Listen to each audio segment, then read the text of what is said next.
Welcome to Inside the Islanders. I'm George Matthews. With me, number 15 of the Charlottetown Islanders, P.O. Joseph. For P.O., he's a 3-year veteran of the Charlottetown Islanders, of course, coming a couple of years ago, experiencing his 3rd year here right now. And of course, as well, he's a first-round pick of the Arizona Coyotes this past June of 2017. Prior to that, he came to the Islanders as a 5th-round pick in 2015, 78th overall. P.O., the question I'm going to ask you to open up with here certainly is the huge amount of growth in your hockey abilities over 24 months. How do you go from a 5th-round pick in the Quebec Major Junior Hockey League 2 years later to a 1st-round pick in the National Hockey League?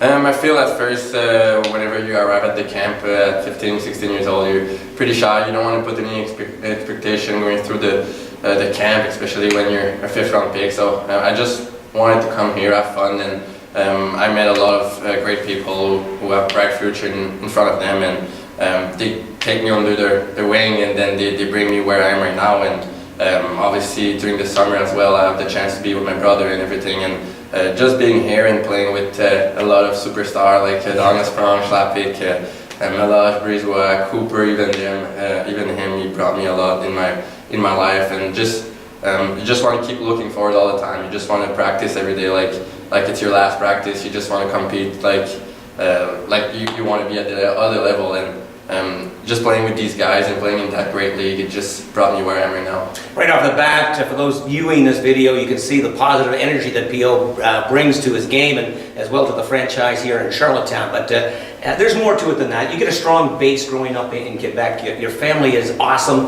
I've met your parents before. And then, of course, you have an older brother, not a lot older, but a little bit older, that's sort of helping lead the way as well. He becomes an NHL draft pick with Tampa, rather. Having that type of foundation at home has been a huge plus for you. Yeah, I mean, you hear a lot of parents pushing the kids and stuff, and I'm grateful to have them to just support us. And since we're young, my mom just keep telling us, like, if you want to stop playing hockey, you can, it's your choice. But we just have the patience to play, and me and my brother just want to be better than each other, but we want to help each other as well. And being able to see him growing like he did. I mean, he made the jump from midget espoir to the QMJHL, so that's a pretty big jump, and I just wanted to be like him, and just to see how good he is right now, I just want to be exactly like him. Of course, having covered a few games between yourself and St. John, I know there's a lot of friendship off the ice, not as much friendship on the ice, seeing the two of you battle over a couple of years here. But let's go back now just a few months to your training camp in Phoenix, your first NHL training camp. Walk us through some of the experience of going to your first NHL camp.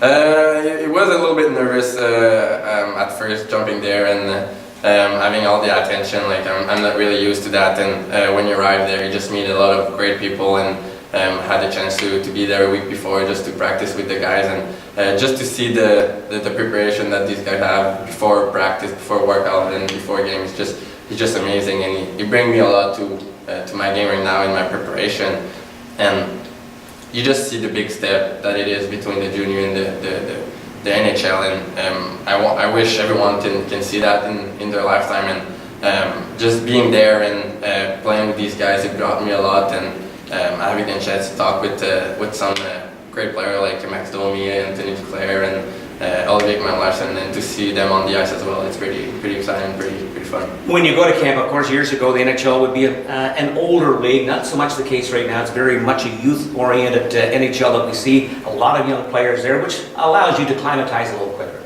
Yeah, I mean, I had the chance to be with Claire and Keller, Dylan Strom, Christian Fischer, that are pretty young, and that play some game in NHL, and Keller is doing really good right now. So to see these guys close to my age, and you can see them around the NHL as well. There's a lot of young guys, so we just make us dream more about, okay, you know what you have to improve, you know what you have to do to reach the other level, but it's not impossible like people can think, but you just have to keep working and looking at these guys and improve your game all the time.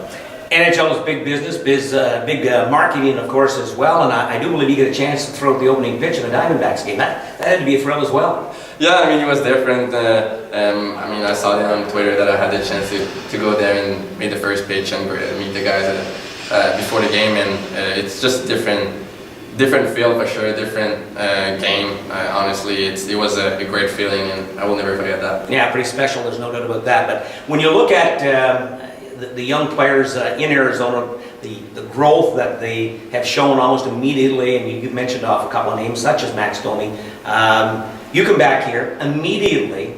You're named as the captain of the Charlottetown Islanders. It's going to be more than pleasing for the Yotes to see you as an 18-year-old to carry the C for a major junior franchise. They want to see you mature on the ice and off the ice. Being named captain of the Charlottetown Islanders is a responsibility that you're going to grab and take a hold of. Yeah, I mean, I had the chance to have some incredible captain. My first year, I got Queen and Olivier Cooper that I will never forget, and then Guillaume Brisebois, who was a French guy that I knew before. But just looking at these guys, how they act on and off the ice, and just how they are with everyone, and I had the chance to be captain when I was younger as well. So just being able to be with a guy, I think it's the most important thing as a captain. But just show people the good way, and always stay positive with the young guys and even the older guys when they need to. I think just being there for everybody, it's a big thing. Well, I know NHL teams love seeing their prospects captains of major junior franchises. There's no doubt about that. November the 14th coming up here.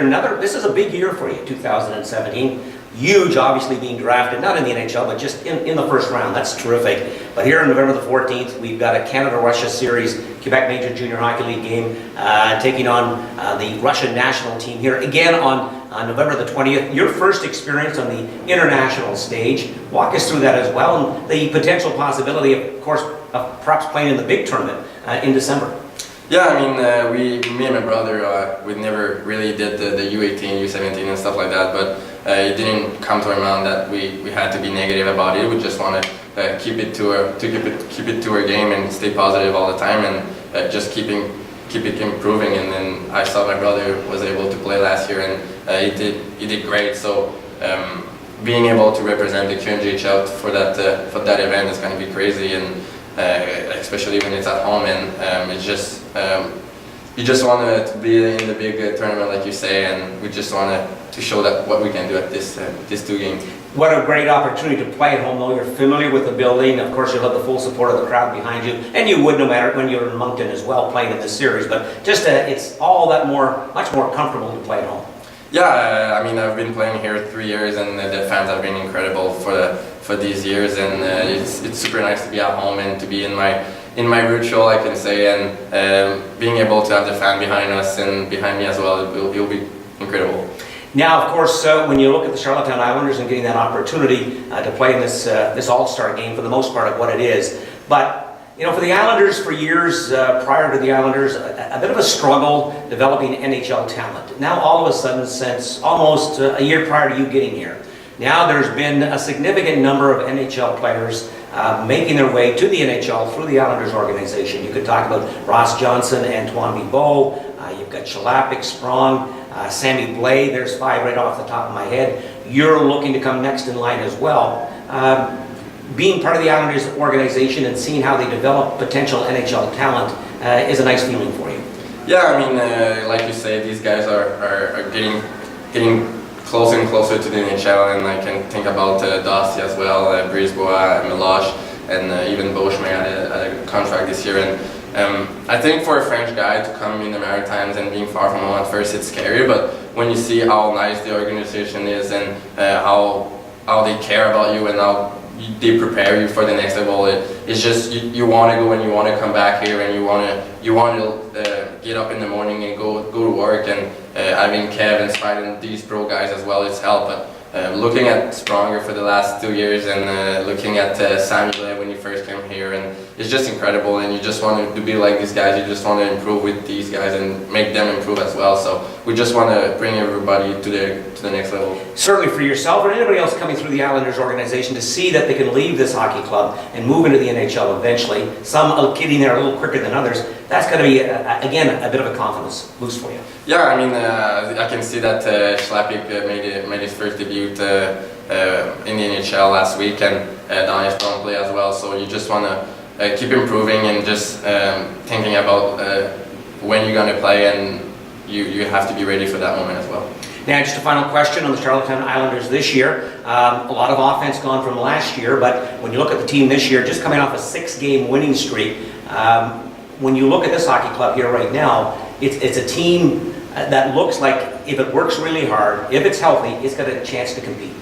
Yeah, I mean, we lost a great players from last year, and we just wanted to think positive. We just wanted to be better than the first couple of games we came here, and I think everybody was trying to find everybody on the ice as well. And I mean, we did a lot of team building stuff between us, and the guys start to know each other and want to compete for each other. And it showed in the last 6 games that we want to compete, and we compete a lot, and we have a hard-working team as well. And we can see in the practice that we work a lot to compete in that league. And having that 6 straight games win, it brings us a lot of confidence and show us how to win. And we have now to see how learn how to lose, and come back. But I'm sure we're going to do great.